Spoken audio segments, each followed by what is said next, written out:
2025년 7월 7일 월요일 매일 성경 묵상을 시작하겠습니다. 하나님의 말씀은 요한계시록 3장 1절로 3절까지 말씀입니다. 요한계시록 3장 1절로 3절까지의 말씀입니다. 사대교회의 사자에게 편지하라. 하나님의 7영과 7별을 가지시니가 이르시되 내가 내 행위를 아노니 내가 살았다 하는 이름은 가졌으나 죽은 자로다. 너는 일깨어 그 남은 바 죽게 된 것을 굳건하게 하라. 내 하나님 앞에 내 행위에 온전한 것을 찾지 못하였노니 그러므로 내가 어떻게 받았으며 어떻게 들었는지를 생각하고 지켜 회개하라. 만일 일깨지 아니하면 내가 도둑같이 이르리니 어느 때에 내게 이르는지 내가 알지 못하리라. 아멘. 오늘 소개되는 사대교회는 칭찬으로 시작했다가 책망으로 이어지던 다른 교회들과 달리 처음부터 책망으로 시작하는데 그 책망의 내용이 무엇인가 하면 1절에 살았다는 이름을 가졌으나 실상은 죽은 존재라는 평가입니다. 이러한 기록을 보면 우리가 먼저 기억해야 하는 것은 사대교회는 분명히 살아있다 평가받을 정도로 주변 사람들에게 인정받고 존중받는 교회였다는 것입니다.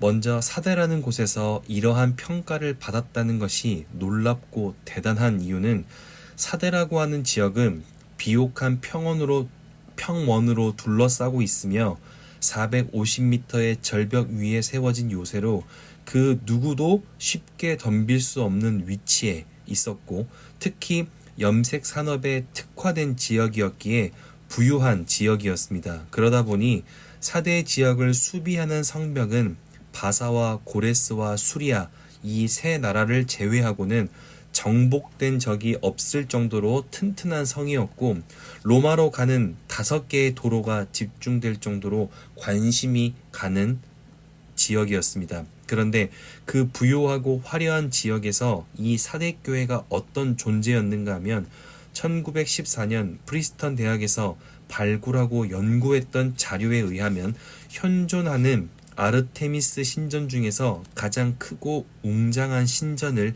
교회 예배당으로 사용할 정도로 크게 부흥한 교회였다고 합니다. 그러니 사대교회는 그 크고 화려한 사대에서도 주목받을 정도로 소문난 교회로 주변 사람들에게 사대교회는 사역하는 것과 예배하는 것에 있어서 진짜 하나님이 함께 하시는 것 같다는 살아있는 교회로 살아 역사하는 교회로 평가받을 수 있었던 것입니다.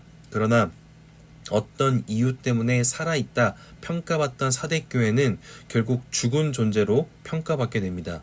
그렇다면 어떤 이유 때문에 그 명성 있던 사대교회가 죽은 존재로 평가받게 된 것일까요? 그것은 3절의 말씀에 소개되고 있습니다. 생각하지 않았고 지키지 못했고 회개하지 못했기 때문입니다. 사대교회의 또 다른 특징이 있다면 다른 초대교회들과 달리 유대인들과 큰 충돌이 없었다는 것입니다. 그래서 로마인들이나 헬라인들도 사대교회 교인들은 핍박하지 않았고 그 덕분에 사대교회는 육신적으로나 영적으로 편안한 교회였고 4절의 표현처럼 자신의 옷을 더럽히지 아니하며 신앙생활하는 것에 누구보다 열정적이고 순결한 상태였습니다. 그래서 부흥할 수 있었습니다. 그러나 점점 옷을 더럽히지 않은 자들이 일부만 남을 정도로 타락하게 되었습니다. 사대 지역의 특징처럼 권위를 상징하는 비싼 옷을 입고 다니는 것, 그리고 자신의 자랑을 뽐내고 싶어 했고 더 이상 의로운 자들의 흰 옷을 입고 사는 것에 관심이 없어졌습니다. 왜냐하면 3절 말씀처럼 하나님의 말씀을 처음 어떻게 받았으며 어떤 상황 속에 어떻게 들었고 그 말씀이 어떻게 그들의 삶에 나타났고 그 말씀이 어떻게 역사하였는지를 생각하지 않았고 그렇게 들었던 말씀을 지키지 않게 되고 그에 따른 회개 역시 나타나지 않으니 신앙생활에 무감각해졌고 결국 2절의 말씀처럼 행위의 온전함을 이루지 못했기에 하나님의 책망을 듣게 된 것입니다. 이 말씀을 통해서 기억해야 하는 것은 자신의 그 영적 상태를 잘 확인해야 한다는 것입니다. 사대교회는 예배드리는 것에 어려움이 없었습니다. 교회를 유지하는데 힘듦이 없었습니다. 그 누구보다 부유했고 누구보다 살아있는 강력한 예배를 드릴 수 있었습니다. 그러나 교회가 올바른 길을 걷고 있는다고 사람도 올바른 길을 걷는 것은 아닙니다. 교회가 뜨겁지만 참여하는 사람은 누구보다 차가울 수 있는 것이 신앙생활입니다. 하나님의 몸된 교회에 육신으로는 참여하고 있지만 그 마음과 생각으로는 함께 생각하지 않고 말씀을 지켜내려는 의지가 없고 지난날의 회개함이 없으면 그 누구라도 2절에 행위에 온전한 것을 남기지 못하는 것입니다. 그러니 말씀을 통해서 우리가 기억해야 하는 것은 현재의 상황으로 나의 신앙을 결정해서는 안 된다는 것입니다. 사대교회 성도들은 부흥하고 있었습니다. 예배가 뜨거웠습니다. 사람들의 존중이 있었습니다. 그리고 그 사대교회 안에서 나는 신앙생활을 하고 있고 사역에도 참여하고 있습니다. 그래서 나의 신앙은 문제가 없고 좋은 줄 알았습니다. 왜냐하면 교회 생활로 나는 분주함이 있었기 때문입니다. 그러나 오늘 본문 말씀은 신앙생활에 분주함이 있다고 해서 자신의 신앙이 보장되는 것은 아니라는 것입니다. 아무리 교회가 부흥이 되고 예배가 뜨거워도 그리고 내가 많은 사역에 참여하고 예배에 참여하고 있어도 믿음으로 자신의 삶을 고민하지 않고 돌아보지 않고 그에 따른 반응이 나타나지 못하면 결국 자신의 신앙은 생각보다 하나님과 멀리 떨어져 있음을 깨닫게 될 것입니다. 그래서 우리가 기도하는 시간을 갖는 것이 매우 중요합니다. 내가 현재의 삶 속에 신앙생활과 하나님과의 관계성을 옳게 유지하고 있는가?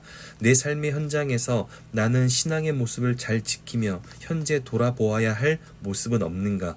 그 모든 것을 되돌아보고 고민하며 고쳐내는 출발이 기도에서 시작하기 때문입니다. 그렇게 자신의 삶이 하나님 앞에서 온전히 붙들려 있을 때 5절에 우리의 이름이 생명책에 기록되고 어떤 삶을 살든지 하나님과 그의 천사들의 위로하심과 안아주심의 순간을 마주하게 될 것입니다. 그러니 말씀을 기억할 수 있다면 우리는 오늘 하루 이것을 확인해야 합니다. 나는 현재의 상황으로 믿음의 모습을 포기하고 있는 것은 없는가? 그리고 나는 말씀으로 내 삶을 되돌아보는 믿음의 시간이 있는가? 우리의 믿음은 현재의 상황으로 결정되는 것이 아니라 나의 행위로 결정되는 것입니다. 사대교회처럼 부흥하는 교회 안에 있어도 내 행위 안에 믿음이 없으면 결국 생명책에 기록되지 못하는 것입니다. 반대로 내가 아무리 슬픔과 좌절과 혼돈의 상황 안에 있어도 내 행위에 믿음이 있으면 생명책에 기록된 것 같은 영광의 순간을 마주하게 될 것입니다. 그러나 이러한 믿음의 자각과 깨달음은 나를 되돌아보는 시간이 없이는 불가능합니다. 우리가 말씀을 묵상하고 기도하고 성도들과 함께 일상적 대화가 아닌 믿음의 대화를 하는 것이 중요한 이유는 그러한 믿음의 자각을 일으키기 때문입니다. 나의 믿음이 어디에 위치하고 있는지, 내가 얼만큼 하나님의 말씀과 가까운지를 확인하며 나의 삶을 정돈하고 바로잡기 위해서는 기도하고 묵상하고 권면하는 공동체가 필요합니다.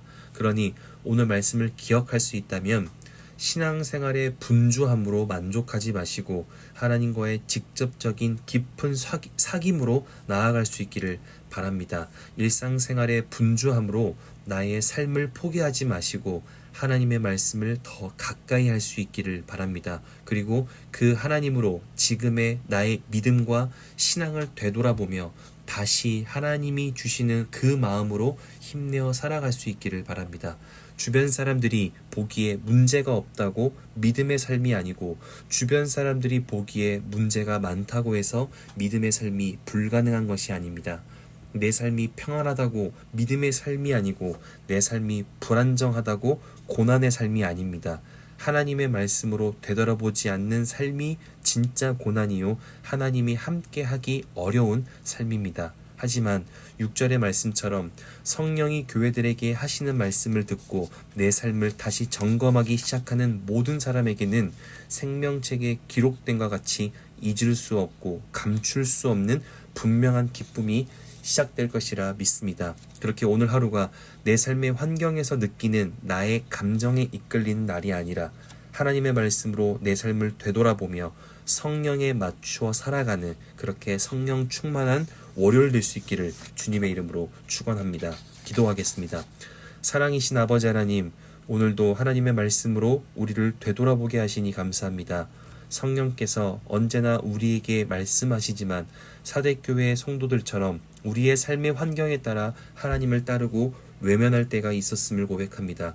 내가 평안할 때 믿음의 삶을 안일하게 여기고 내가 불안할 때 믿음의 삶을 의심하며 살아왔음을 기억하며 이 시간 우리의 삶을 다시 한번 말씀으로 되돌아보기를 원합니다. 우리가 하나님의 말씀을 의지하며 기도하기 시작할 때 나를 향한 하나님의 마음과 계획과 뜻을 알게 하시고 그렇게 하나님의 마음과 계획과 뜻을 알고 오늘 하루 그 믿음을 드러내며 살아갈 수 있도록 성령께서 우리 오늘을 사랑하여 주시옵소서. 그렇게 우리의 삶을 믿음으로 이끌어 가실 주님께 감사와 찬양을 올려드리며 이제는 우리 주 예수 그리스도의 은혜와 하나님의 사랑하심과 성령의 내주교통 역사하심이 어떤 순간에도 하나님을 잊지 않고 성령으로 내 삶을 되돌아보고 지켜내고 그렇게 바로 세우며 하나님께 합당한 삶을 살기로 다짐하고 돌아가는 함께하는 모든 하나님의 사람들 머리 위에 그리고 멀리 해외 국내 지방에 출타한 가족들 우리 교회 환우들과 우리 교회와 복중의 생명까지 이제로부터 영원토록 함께하옵시기를 간절히 축원하옵나이다. 아멘.